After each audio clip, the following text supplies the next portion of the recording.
Okay, so since we are dealing with common fraction under mixed fraction, let's add common fraction. Let's say I'm having 3 and 1 over 6 plus 6 and 5 over 2. Now I want to add these two. How do I add these two? Because the denominators are not the same, okay? But the question I can ask myself, how many 2's do I have in 2? There is only 1. How many 2's do I have in what? In 6, there are only 3. So that means what? That means I'm going to add the whole numbers, which will be 3 plus a 6, okay? Then plus, okay? So here I will have 1 over 6, okay? Then here, when I add this one, I'm going to add the other 2's that are missing here. We said how many they are missing? We said there are 3 2's here.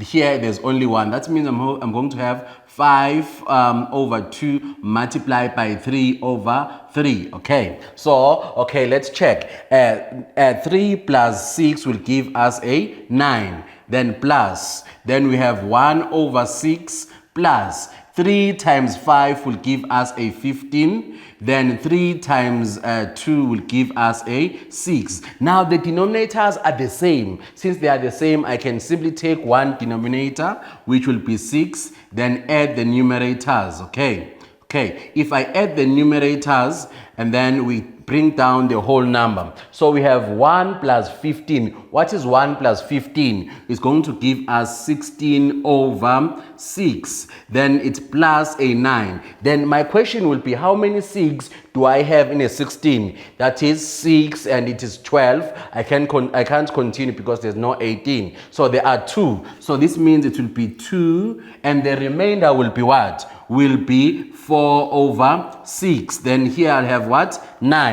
So 9 plus 2 will give us a what? Will give us an 11 and 4 over 6. That is our final answer.